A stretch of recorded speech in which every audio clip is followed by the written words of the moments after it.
Hello and welcome to smart IAS foundation.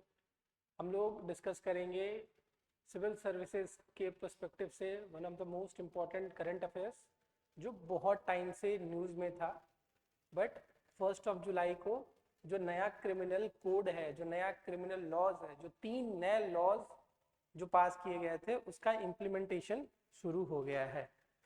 तो हम लोग देखते हैं जो नया क्रिमिनल लॉ इंडिया में इम्प्लीमेंट हो गया है उसके इम्पॉर्टेंट प्रोविजंस वगैरह को देखेंगे और जो इश्यूज वगैरह है उसको देखेंगे, राइट। तो मैं आपको सबसे पहले बेसिक पहले कवर करा देता हूँ। बेसिक समझो, जो ऑफेंस होता है किसी भी सोसाइटी में, वो ऑफेंसेस दो टाइप के होते हैं। एक होता है सिविल ऑफेंस और दूसरा होता है क्रिमिनल ऑफेंस। तो जो सिविल ऑफेंस होता है ना, that is generally dispute between two parties. दो पार्टीज के बीच अगर डिस्प्यूट हो जाएगा तो उसको हम लोग सिविल ऑफेंस की कैटेगरी में डाल देते हैं। बट जो क्रिमिनल ऑफेंस होते हैं वो criminal offence are crime against state, crime against state.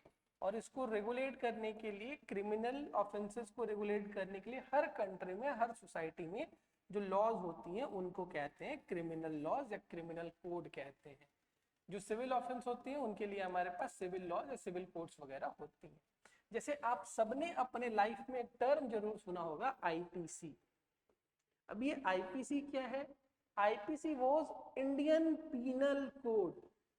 आप जो क्राइम करोगे उस क्राइम में आपको टर्म ऑफ पनिशमेंट कितना होगा, किसमें 7 साल की सजा है, किसमें 3 साल की सजा है, किसमें उम्र कैद की सजा है, किसमें आपको फांसी पर टांग दिया जाएगा, ये सारी जो क्राइम के डिसीजंस हैं, टर्म ऑफ पनिशमेंट है, वो आईपीसी वगैरह में लिखे हुए थे।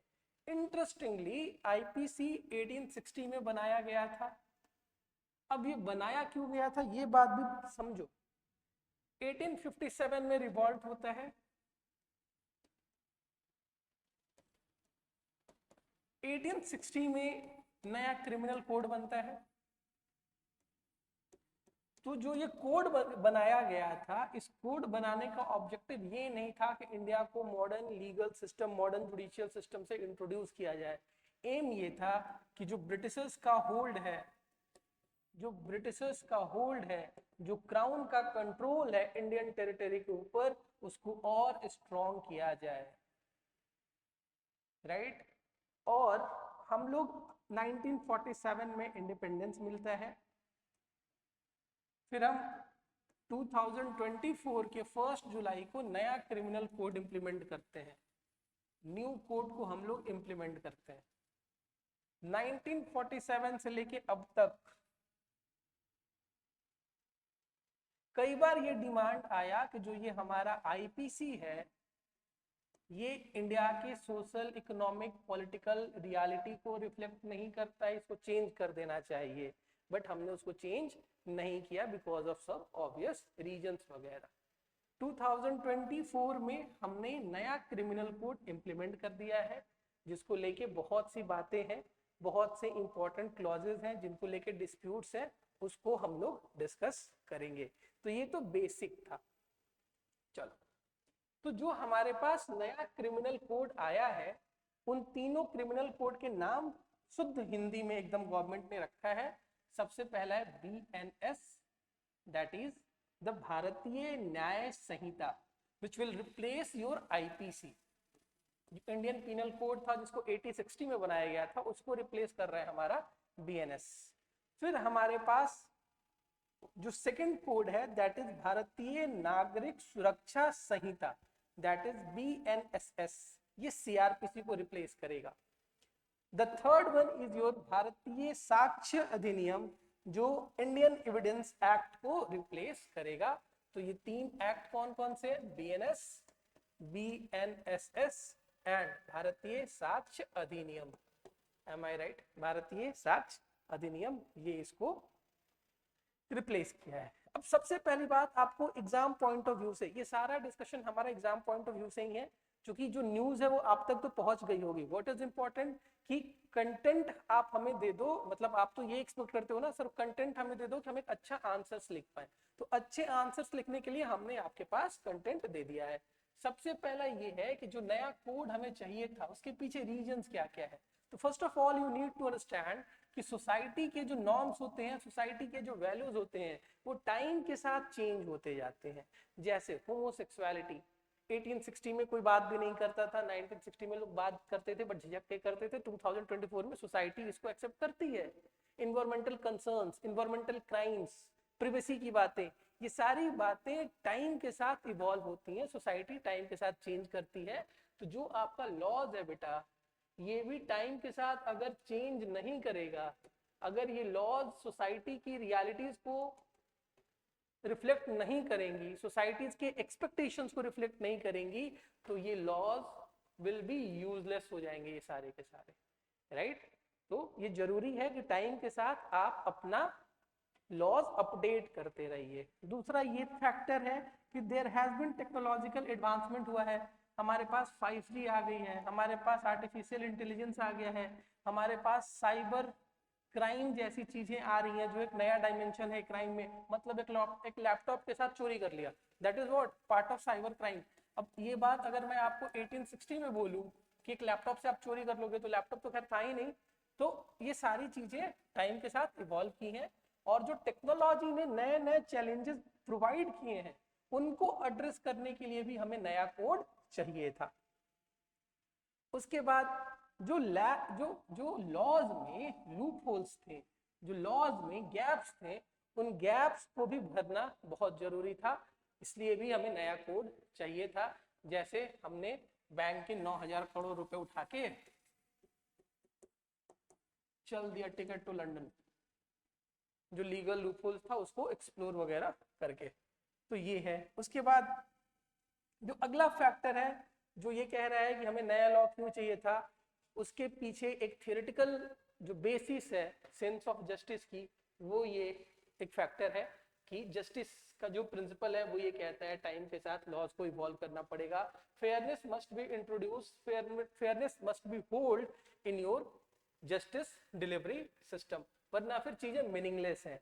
ह्यूमन राइट की जो बातें होती हैं, ह्यूमन राइट भी देखो 1860 में कोई ह्यूमन राइट का बात वगैरह क्या ही होता था, ना के बराबर होता था। बट आप 2024 में ह्यूमन राइट की बातें कर रहे हो ना, तो इसलिए जो टाइम चेंज हुआ, जो सोसाइटी चेंज हुई, जो रियलिटी चेंज हुई, उनको रिफ्लेक्ट करने के लिए हमें न्यू कोड चाहिए।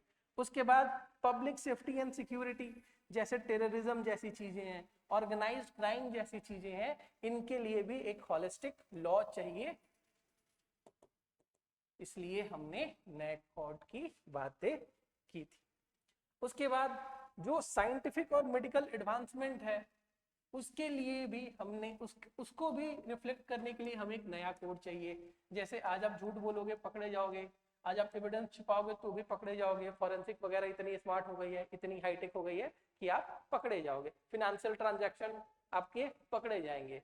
तो फिर जो डिटेंशन वगैरह के लॉज वगैरह है उसको थोड़ा सा डाइल्यूट करने की जरूरत हो सकती है। आई एम नॉट सेइंग कि किया गया है, किया तो गया नहीं है, वो आगे पढ़ेंगे हम लोग कि 15 दिन के पीरियड को इन लोगों ने बढ़ा के 90 दिन कर दिया है। बट आई वाज सेइंग कि जो मेडिकल एडवांसेस वगैरह हुआ है उसके चलते इन्वेस्टिगेशन वगैरह भी बेहतर हो सकती हैं। तो उन चेंजेस को भी अडॉप्ट करने के लिए हमें नया कोड चाहिए। जैसे मान लो कि हमारे पास फॉरेंसिक का एक मेथड है, वो मेथड सीआरपीसी में मेंशन ही नहीं है, तो उसको नहीं यूज कर सकते हैं, इसीलिए हमें नया कोड चाहिए।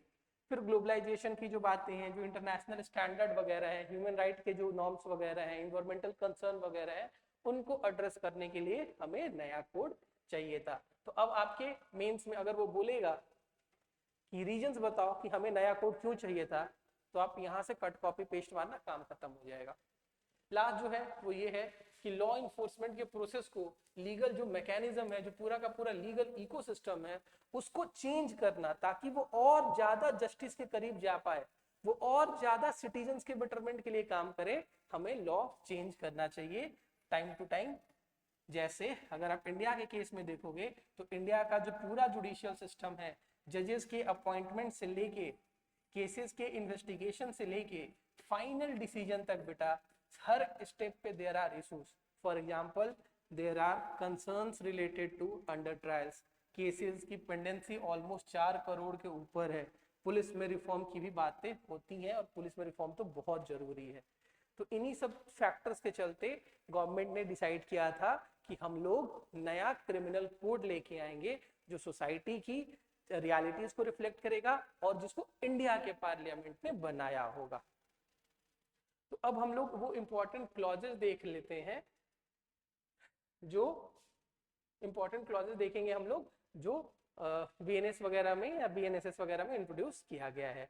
तो सबसे पहले मैंने आपको जैसे बताया था, एक बार फिर से रिवाइज करा दूं, बीएनएस ने क्या किसको चेंज किया, आईपीसी को चेंज किया. आईपीसी कब आया था, 1860 में आया था.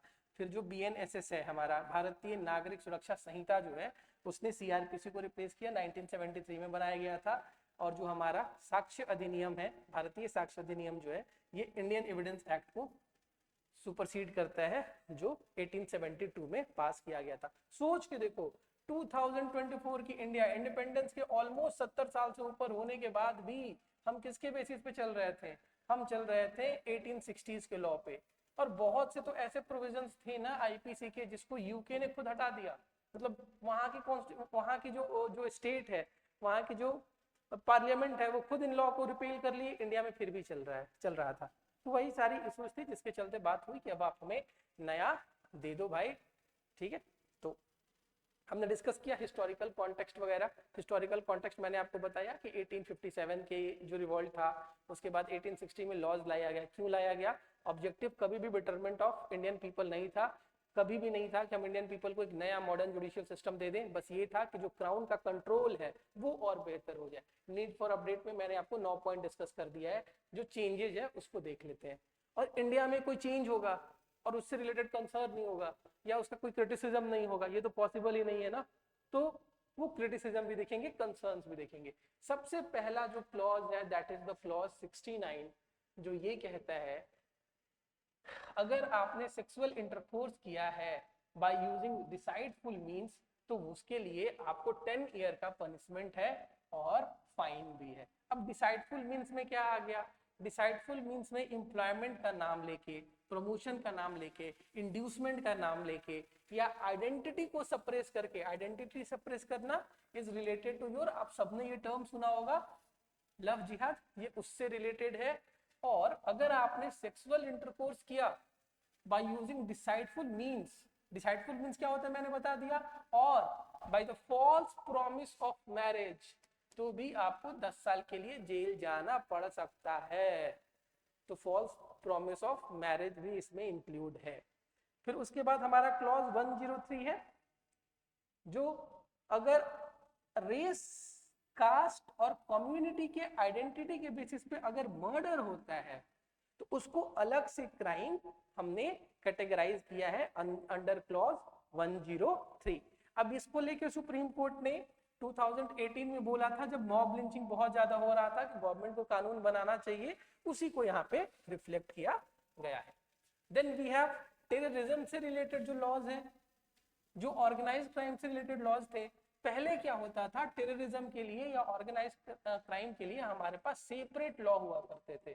जैसे टेररिज्म के लिए हमारे पास यूएपीए वगैरह था, ऑर्गेनाइज्ड क्राइम के लिए हमारे पास स्मगलिंग एक्ट्स वगैरह थे. उन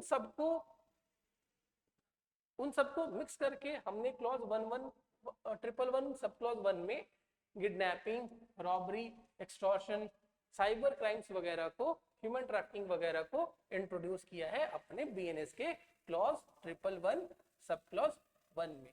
बट यहाँ पे एक प्रॉब्लम ध्यान से देखो, हमने ये लिखा है, हमने मतलब जो ये क्लॉज है 111 सब क्लॉज 1 में लिखा हुआ है कि cyber crime with severe consequences. अब आप खुद से सोचो, सीवियर कॉन्सिक्वेंसेज का मतलब क्या हुआ?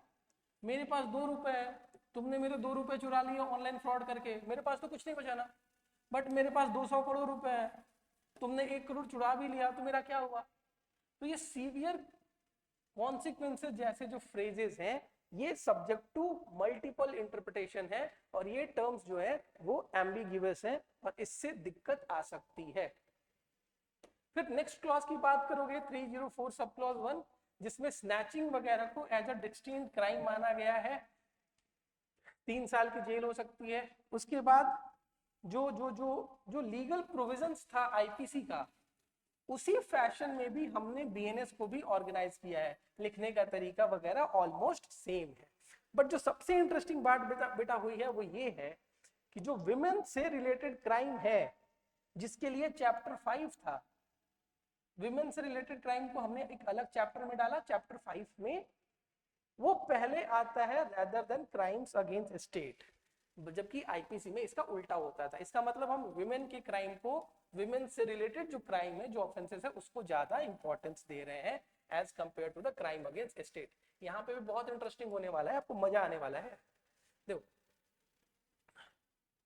और हमने एक काम क्या किया है जो थोड़ा गलत था इन माय ओपिनियन। इंडिया एक मैच्योर डेमोक्रेसी हो रही थी, हमने इंडिपेंडेंस के ऑलमोस्ट 70 साल के ऊपर कर लिया, रिपब्लिक होने के 74 साल हो गए।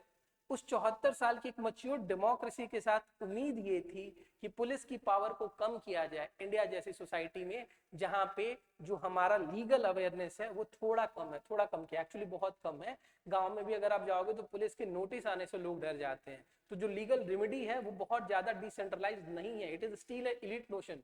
मतलब एलीट ही उसको एक्सप्लोर कर पाता है या एंजॉय कर पाता है। आपने पुणे का केस देखा होगा, राइट? वैसे कितने लोग हैं जो छोटे छोटे शहरों में उनके पास लीगल ऑप्शन नहीं है। मतलब पुणे में जो केस हुआ दैट वाज अ ब्लंडर। कोई लड़का किसी को कैसे मार सकता है, वो भी रैश ड्राइविंग करके, वो भी जान के, मतलब जो भी बात है, जान के मारा या अनजाने में मारा।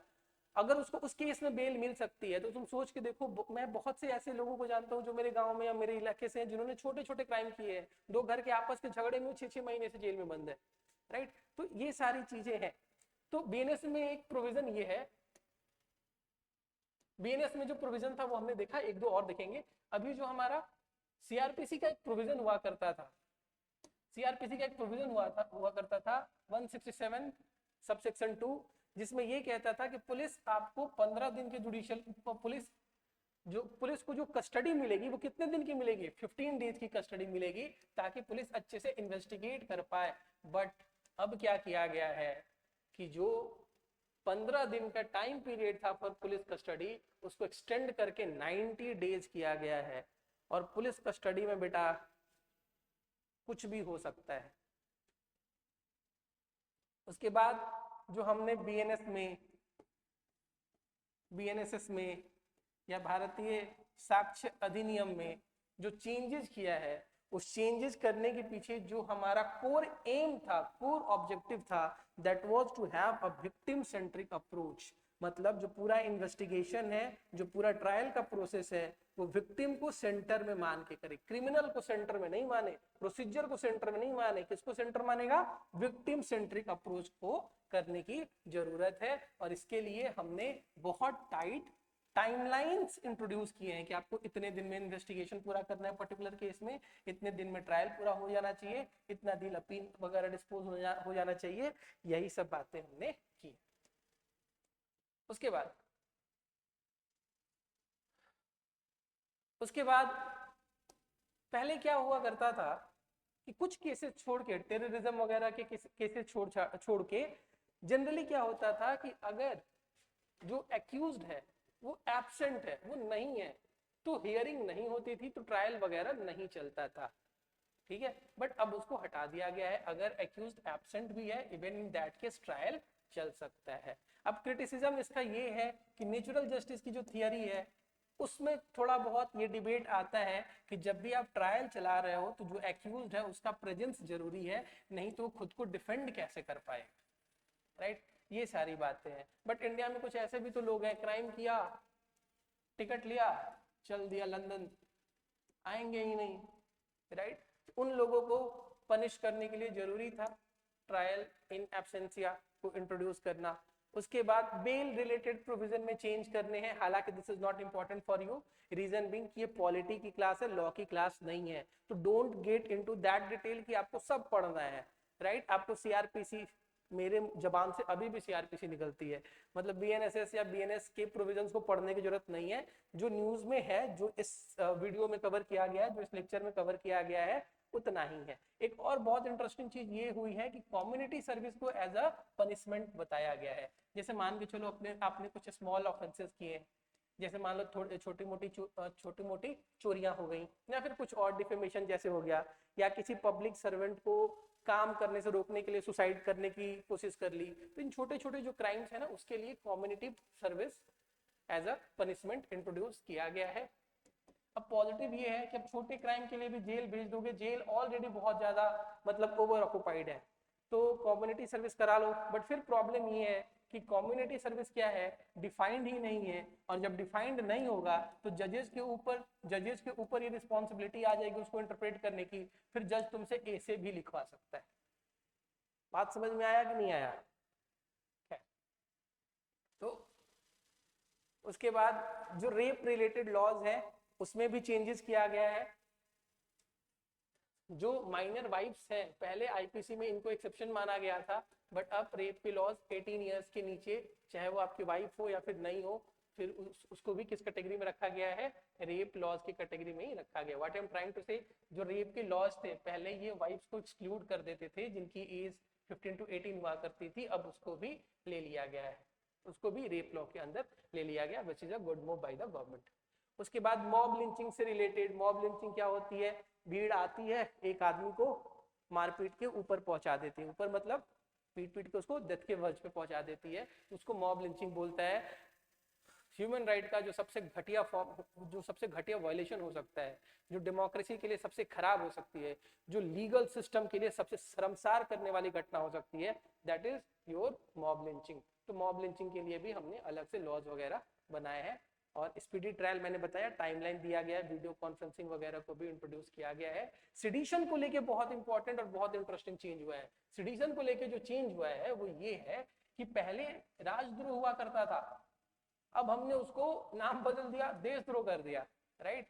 तो ठीक है, मतलब हमें ये एक्सपेक्टेशन थी सिडिशन वगैरह के लॉज को लेके, 124 वगैरह को लेके, ये कि जो नया कोड बनेगा बीएनएस वगैरह उसमें से इसको हटा दिया जाएगा, बट गवर्नमेंट कह रही थी हम इसको हटा देंगे हटा देंगे हटा देंगे, उन्होंने रीइंट्रोड्यूस कर दिया बाय यूजिंग द टर्म देशद्रोह। अब फिर वही है, अगर राजद्रोह में देशद्रोह में कुछ डिफरेंस है, देयर इज स्लाइट डिफरेंस, कि गवर्नमेंट के अगेंस्ट होता है, एक नेशन के अगेंस्ट होता है, कंट्री के अगेंस्ट होता है।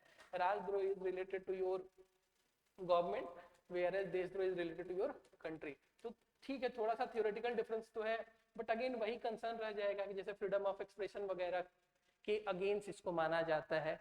आप बहुत बार ऐसे केसेस देखते हो जिसमें लोगों को फ्रेम कर लिया जाता है ऑन वेरी माइन्यूट चीज, जैसे मान लो मैंने कुछ स्पीच दे दिया, उसके बाद फिर कार्टून वगैरह के बेसिस पे भी इंट्रोड्यूस, मतलब ये सारे केसेस में बुक कर दिए जाते हैं, which is not up to the international standard वगैरह। फिर एक जो कमी है वो ये है कि जो रेप लॉज थे उसको जेंडर न्यूट्रल नहीं रखा गया है, उसको मतलब फीमेल सेंट्रिक ही रखा गया है। Modern societies do believe, modern laws in most of the democratic countries do believe कि जो रेप है वो एक न्यूट्रल टर्म है, जेंडर न्यूट्रल टर्म है, जिसमें से दोनों के साथ भी हो सकता है, मेल के साथ भी हो सकता है, तो उसको करने की कोशिश नहीं की गई है। So let's summarise the lecture. सबसे पहला हमने ये पढ़ा कि why we introduce new code, इसके पीछे हमने सब कुछ देखा। फिर हमने देखा जो इम्पोर्टेंट सेक्शंस थे या फिर क्लॉजेस थे, उन क्लॉजेस को हमने देखा, उन क्लॉजेस के क्रिटिसिज्म को हमने देखा। तो as of now from the exam point of view इतना ही आपके लिए इंपॉर्टेंट था। अगर इससे ज्यादा कुछ भी इंपॉर्टेंट होता है तो we will discuss it in the next video. तब तक के लिए thank you, bye bye, take care.